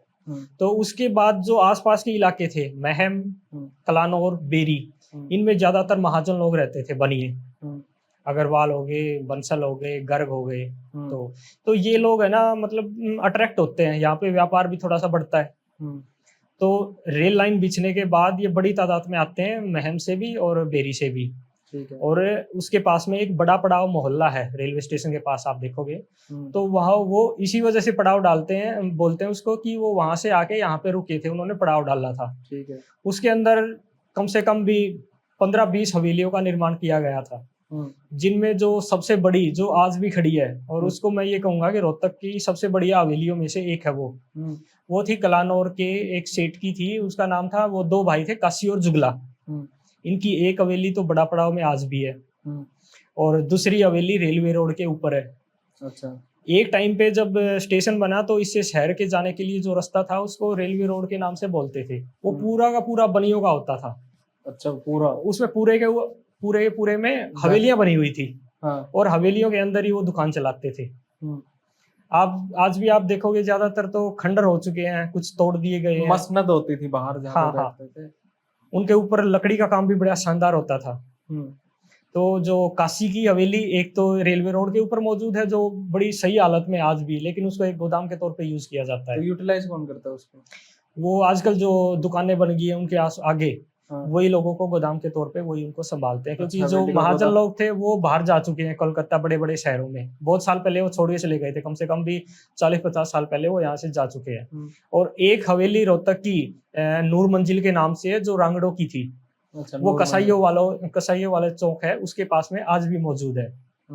मैं बचपन में, जैसे अब मैं बार बार आता रहा हूँ रोहतक, क्योंकि मेरे नानी का घर वहीं पे था, तो जैसे बाजार में जाता था तो मुझे आज भी याद है, बहुत सारी हवेलियां होती थी रेलवे रोड के ऊपर, आज एक भी हवेली मौजूद नहीं है उनमें से, खत्म। तो हाँ, रोहतक में आप बात करो तो कम बस 10 हवेली मुश्किल से बची हुई होंगी, जो बाबरा मोहल्ला में मौजूद है, और बड़ा पड़ाव में, और रेलवे रोड के ऊपर ही। कितनी बड़ी बड़ी है वो 3-3 मंजिला है, अच्छी खासी है। और उनके बाहर होटल बना दें, बिल्कुल बना सकते हैं। मैं तो अभी पीछे गवर्नमेंट में के ऑफिशियल से बात हो रही थी, तो उनको भी सजेशन दिया था कि आप लोग कुछ करो, तो देखते हैं, बोले कि देखते हैं कुछ होता है तो। बिल्कुल अच्छा आइडिया है ये। नहीं, कमर्शियल पॉइंट ऑफ व्यू से तो खैर मैं मजाक कर रहा हूं, मैं काफी देख रहा था, मैंने बहुत हवेली देखी है हरियाणा में। करनाल में एक जोगीवाड़ा के जोगीदास है, जो एडवोकेट होते थे, बिल्कुल उनकी हवेली देख के आया मैं। अगर मैं हवेलियों की सबसे बढ़िया बात करूँ ना, तो मतलब जो सबसे बड़ी, माधोगढ़ में भी हवेलियां हैं। अगर हवेलियों की स्पेसिफिक बात करें तो पूरे हरियाणा में एक टाइम पे कई हजार हवेलियां रही होंगी। और जितनी हवेलियां पूरे हरियाणा में रही है ना, उससे भी ज्यादा मैं सिर्फ 3 शहरों के नाम लूंगा, भिवानी, महेंद्रगढ़ और अपना नारनौल। जितनी हवेलियां इनमें है ना, उतनी पूरे हरियाणा में नहीं है इस टाइम। मतलब इस टाइम पे तो नहीं है, पहले होती थी कभी। मैंने खुद वहां पे गया हूँ, घुमा हूँ, तो बहुत सारी हवेलियां हैं।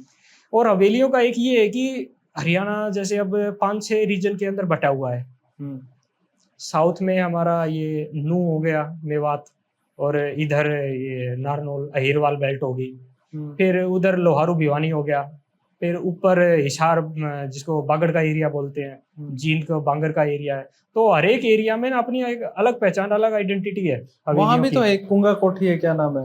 हाँ, वो जींद के राजा की है। वो खुंगा कोठी नाम से गांव है, उसी में ही वो बड़ी बद हाल में, बहुत बुरे हाल में है। और मैं पीछे गया था अभी, उसको बंद करके रखा है।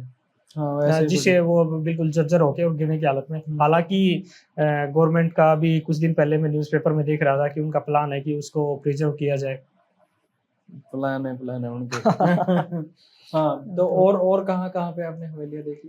तो हवेलियां जो अगर उनके फीचर के ऊपर, हाँ, एक चीज खास बात मैं आपको बताऊं ना, कि जो हिसार है, हिसार से ऊपर फतेहाबाद की साइड जाएंगे ना, तो उसकी इधर बरवाला की साइड तो हवेलियां मिलती हैं, लेकिन उधर सिरसा की साइड कोई हवेली नहीं मिलती। अगर होंगी तो एक आधी मिलती है। अच्छा, हवेली नहीं है। हाँ, क्योंकि इसके पीछे एक रीजन है, क्योंकि ये जो एरिया है ये भाटियों के अंडर आता था। हाँ, भाटियों के कंट्रोल में था ये एरिया, सिरसा वाला। हाँ, उनका ये 2 भाई थे भाटी, तो उनके एक के अंडर में तो रानिया था, एक के अंडर में ये फतेहाबाद रतिया के आसपास का एरिया था। रानिया बड़ी इंपॉर्टेंट सी बहुत। तो वो क्या था कि बड़े लड़ाकू टाइप के लोग थे, और उनकी कई बार अंग्रेजों के साथ लड़ाई हुई, उन्होंने कई बार अंग्रेजों को हराया है। और उनके ऊपर अटैक होते रहते थे पंजाब से भी। हाँ, ये लोग फिर भी नहीं मानते थे, इतने लड़ाकू लगा लो, ढीठ से लगा लो, कुछ भी। तो क्या हुआ कि 3-4 बार जब अंग्रेजों को हरा लिया, तो एक बार अंग्रेजों का जीत गए। उसके बाद उन्होंने ये तय किया कि ठीक है, हम आपको कुछ नहीं कहेंगे, ये एरिया हमारे अंडर छोड़ दो, और यहाँ से आपको इतना लगान मिल जाएगा, इतना हम रखेंगे। ये तय हो गया। उसके कुछ साल बाद फिर से उन्होंने जो आसपास के एरिया वहां पे हमले स्टार्ट कर दिए भाटियों ने। तो वो मतलब अपनी बात से भी पीछे हट गए थे। नहीं, वो कई लोग होते ना जिनको मजा नहीं आता जब तक कुछ होने जाए, बदमाशी किया। बिल्कुल, वो उसी टाइप के लोग थे वो। हाँ, वो वैसे बड़ा, पर वो अच्छे लोग भी थे, मतलब उस सेंस में बड़े करेजियस, साहसी लोग थे वो। बिल्कुल। जैसे लोहारू में भी हैं कई, पुराने बाजार में 2-3 हवेलियां हैं, अब तो वो टूट टाट गई हैं। नहीं, लोहारू में भी बहुत हवेली होती थी पहले। लोहारू में भी कई हवेलियां होती थी। तो उसका जो फीचर की बात करें ना, तो जो इनका स्टाइल है वो सिक्कर से ज्यादा मैच करता है। हाँ, वो शेखावाटी से मतलब प्रॉपर शेखावाटी से नहीं कह सकते। इनके अंदर जो सबसे मेन फीचर है, जो इनकी अलग पहचान है, इनके अंदर है ना इटालियन आर्चेज होती हैं, जो आप देखोगे सिक्कर के साइड ज्यादा मिलेंगी, चूरू में, सिक्कर में, हाँ, झुंझुनू में। और इससे नीचे आ जाएं हम नारनौल की साइड ये, और रेवाड़ी की साइड, यहाँ पे हम डिजाइन तो वही मिलता है, लेकिन हम इसको डिवाइड कर सकते हैं मटेरियल के बेस के ऊपर। बाकियों में तो क्या है कि जो छोटी ईंटें हैं, जो नानक शाही ईंटें बोलते हैं, उनका प्रयोग होता है। लेकिन यहाँ पे जो मटेरियल है वो यहाँ का जो अरावली स्टोन है उसको यूज किया जाता है। पत्थरों को तोड़ तोड़ के उसी से ही हवेली बनाई जाती है। आज भी आप देखोगे कि बहुत सारी हवेलियां पत्थरों की मौजूद है। में जो हवेलियां वो भी तो पत्थरों की है। हाँ, वो वैसे बहुत जगह फ्रेस्को पेंटिंग है उनमें, अच्छी खूबसूरत फ्रेस्को पेंटिंग है वहां पे बहुत सारी। और आप ये लगा लो कि जो शेखावाटी का एरिया है ना, सबसे अच्छी पेंटिंग वहां पे मिलती है, क्योंकि वो सब्जेक्ट बेस है। वहां पे कैरेक्टर बनाए गए हैं, रामायण महाभारत की कहानियां हैं उनके अंदर। रामायण महाभारत छोड़ो यार, सबसे ज्यादा यूरोपियन कहानियां हैं वहाँ। यूरोप के लोग हैं, रेल जा रही है, हवाई जहाज जा रहा है, जीसस बैठ के गाड़ी चला रहा है। बिल्कुल बिल्कुल। मैंने ऑलमोस्ट ये 3 डिस्ट्रिक्ट में तो मैंने कोई छोड़ी ही नहीं है जगह जहाँ मैंने कोई हवेली देखी ना।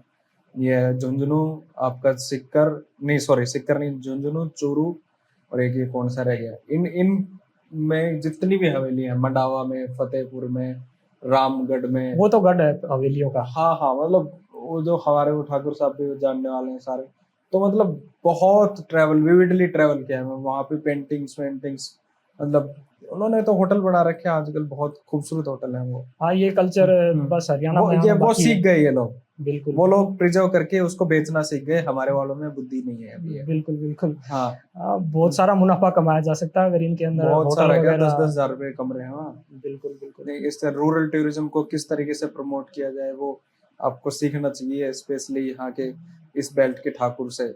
ये शेखावट है कि किस तरीके से इन्होंने अपने आप को फ्रंट रनर रखा है कमर्शियलाइज करके। और देश के नहीं, आप विदेशों की बड़ी बड़ी हस्तियां आते हैं वहाँ पे, मैंने देखे हैं उन लोगों बहुत सारी फिल्म की शूटिंग होती है वहाँ पे। हाँ, वो फिल्म सिटी है मंडावा तो। बिल्कुल। हाँ, ये सारा सीन है।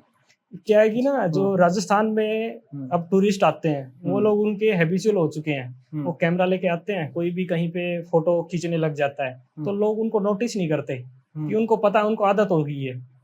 और जब मैं हरियाणा में जाता हूँ ना, किसी गली में खड़ा होकर हवेली में फोटो ले रहा हूँ, एक आएगा, दूर से कैमरे को नोटिस कर लेंगे वो लोग, एक आएगा, दो आएगा, तीन आएंगे, और वो हर एक लोग अलग अलग पूछेंगे क्या कर रहा है, कि अगर हमारे इनके लिए तो ना जाएगा इसने है। ये बड़ी कॉमन सी चीज है। और एक और चीज, कुछ मिलेगा इसका, ये बड़ा कॉमन सवाल होता है उनका, कि कुछ मिलेगा इसका, क्यों मिलेगा, क्यों करवाओगा। वो इन लोगों की सोच सिर्फ पैसे तक ही सीमित हो गई है इनकी।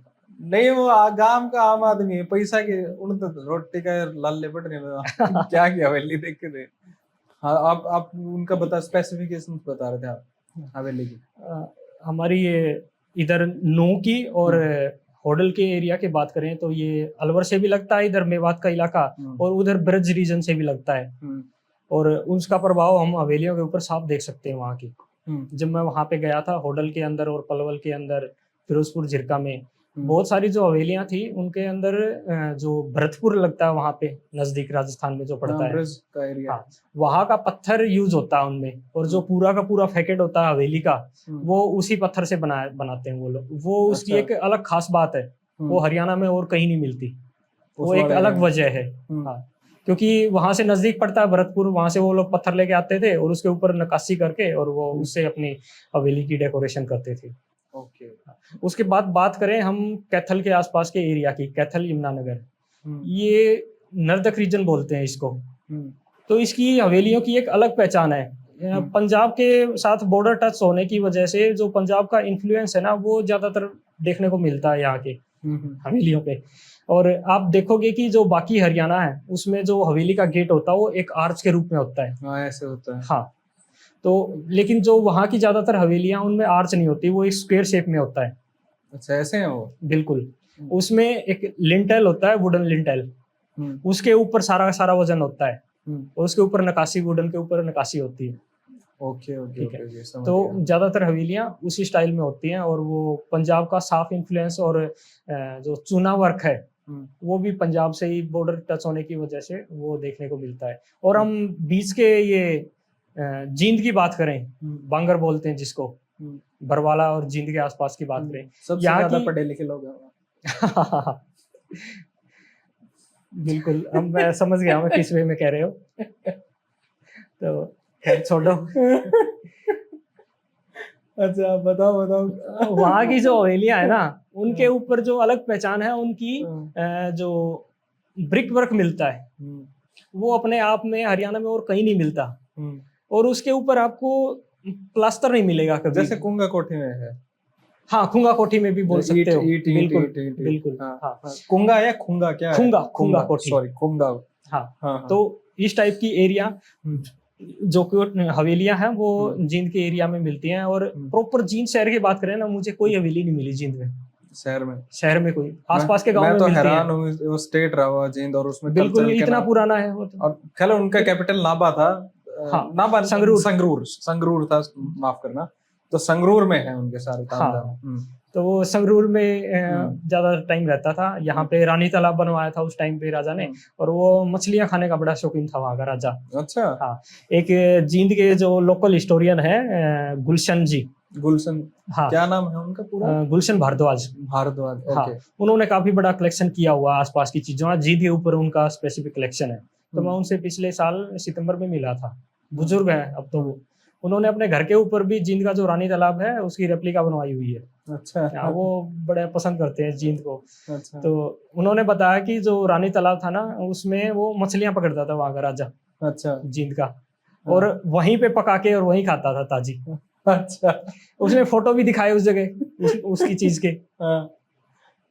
तो और उसके अलावा जो जींद का किला था, आज मैंने बड़ी कोशिश करी उसकी कोई फोटो मिल जाए जींद के किले की, लेकिन कोई फोटो कहीं भी अवेलेबल नहीं है उसकी।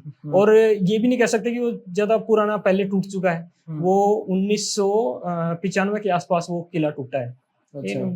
बड़े मतलब लोगों ने कोई देख रेख नहीं करी और ना ही कोई फोटो ये डॉक्यूमेंटेशन लोग हुआ। बाग कहाँ है, रॉयल फैमिली के लोग कहाँ हैं? मेरे को पता ही नहीं। ये इनका क्या हुआ था कि एक किस्सा सुनने में आता है कि राजा ने किसी नीची कास्ट से किसी से शादी कर ली थी कोई। तो जो एक और कोठी है जो आज भी बची हुई है, राजा की कोठी बोलते हैं उसको, वो जींद से थोड़ी सी बाहर है। वहां पे आज भी कुछ लोग रह रहे हैं उस फैमिली के। रह रहे हैं? हाँ, और उनका जो ग्रेवयार्ड है वो भी वहीं पे है। कोई फैमिली से अगर गुजर जाता है तो उसको वहीं पे समाधियां सभी की बनी हुई है। अच्छा। आज भी। अच्छा, रूलिंग फैमिली का वहां पे ही ओके शमशान घाट बना हुआ है उनका। तो आप वो बता रहे थे, मैंने रोक दिया था, रानी तालाब और ये सारा। हाँ, इसकी वो तो आपने जींद करा था, वो पकाने वाले, मछली पकाने वाले बताया था। हाँ, तो वो फोटो देखे थे मैंने उनके पास से। हाँ। मैं गया तो उनके पास जींद के किले का फोटो लेने के लिए गया था, लेकिन वो भी नहीं मिला मेरे को। बस उसके किले का नक्शा तो मिला जो हाथ से बनाया हुआ था। अच्छा, फोटो नहीं मिला था उसका, कोई फोटो अवेलेबल नहीं है। ओके, उसके अलावा फिर और कौन से? जींद के राजा की एक स्टोरी है थोड़ी सी, अगर आप तो बताओ। जो जुलाना के पास में ना एक लिजवाना कला गांव है जो जींद में ही आता है। रोहतक से जींद जाते हैं तो जुलाना से पहले ये ईसात को पड़ता है पूर्व की साइड में, और वहां पे एक किला भी आता है जो जींद के राजा ने बनवाया था। उसको किला जफरगढ़ बोलते हैं। उस किले का जो इतिहास है उससे रिलेटेड मैं ये बात बता रहा हूँ आपको कि एक बार क्या हुआ था कि जब ये राजा के अंडर था ये पूरा एरिया जींद राजा के, तो वो लोग लगान वसूलते थे यहाँ के फार्मर से, गांव वालों से। तो क्या हुआ कि वो जो उसका मंत्री था, बनिया था कोई, वो जींद के पास में गांव है ये नगूरा के साइड, कंडेला नगूरा, ये गांव है उधर। हाँ, बड़े मतलब लड़ाकू टाइप के लोग बताते हैं उनको, मैं बताया था। हाँ, तो उनको क्या, वो लगान लेने के गया हुआ था और वो समझदार इतने थे कि उन्होंने प्लान बनाया कि इसको हम भड़का देते हैं। इसको ये बोल देते हैं तू हमारे से तो लगान ले रहा है, लेकिन लजवाना कला वालों से लेके दिखाए तब हम तेरे को मानने असली। तो वहां पे छोड़ गए और वो लजवाना कला पहुंच गया। वहां पे अनाउंसमेंट करवा दी कि अपना लगान जमा करवा दो चौपाड़ में। तो क्या हुआ कि वो उस टाइम पे अब खेती भी सारी की सारी बारिश के ऊपर डिपेंड करती थी। लोग बड़े गरीब थे, बस खाने जितना अनाज पैदा हो जाए वही बहुत होता था, तो बड़ी मुश्किल हो गई। तो उस टाइम में दो आदमी थे उस गांव के, एक भूरा और एक निगाइया, और ये पहलवान टाइप के थे। और इनकी आपस में मतलब लड़ाई रहती थी हमेशा, एक दूसरे को ये फूटे आंख नहीं देख सुहाते थे। तो क्या हुआ कि जब वो लगान लेने के लिए आया था वहां का तहसीलदार, तो उसने अनाउंसमेंट करवा दी गांव में कि लगान जमा करवा दो आप अभी। तो वहां के जो लोग थे उनके पास पैसे नहीं थे, तो उन्होंने ये कहा कि हमारा कुछ माफ कर दो या कुछ भी हमें राहत दो, वो नहीं जमा करवाने की वजह से। तो वो गुस्से में था थानेदार, तो उसने वो बोला कि उनको कि आप अगर पैसे नहीं दे सकते ना तो अपनी लड़कियों को छोड़ जाओ यहाँ पे। तो ये बात गांव वालों को बुरा लगी और धीरे धीरे बात वो भूरा निगाहिया तक भी पहुंचती है। फिर वो दोनों इसी बात के ऊपर दोनों एक हो जाते हैं और प्लान बनाते हैं सारे गांव वालों के साथ कि इसको मारना है किसी ना किसी तरह से। तो जब वो अगले दिन लगान लेने के लिए आता है ना, तो उसके ऊपर हमला कर देते हैं और उसको मार देते हैं। अच्छा। हाँ, तो और उसके साथ जो सेना आई थी वो कुछ को मार देते हैं और कुछ भाग जाती है। ये न्यूज जींद के राजा तक पहुंचती है, और तो अगले दिन वो बड़ी सेना भेजता है वहां पे। तो गांव वालों को पहले ही पता चल गया था कि यहाँ पर राजा भी अटैक करेगा दोबारा से, तो वो लोग छोड़ के चले गए गांव को। और वहां से जो जब राजा की सेना आई तो उन्होंने पूरे गांव को गोलों से तबाह कर दिया, आग लगा दी पूरे गांव में। और जो वो ईंटें थी घरों को उखाड़ दिया, उन ईंटों से उन्होंने ये किला जफरगढ़ का किले का निर्माण करवाया था। अच्छा, गाँव। हाँ। अच्छा। तो इस टाइम पे जो एक बड़ी कहावत है कि शेर बाजरा झोली में 16 काटे भोली ने, ये लोग आज भी जुबान पे है लोगों के। तो वो एक लड़की थी भोली नाम की, तो उसने ये जो खेती में यूज होता है कस्सी लगा लो आप, दरांत लगा लो, उससे उन्होंने कई राजा के सैनिकों की गर्दन काट दी थी। तो उसके बाद ये कहावत वहाँ के बनी थी। अच्छा।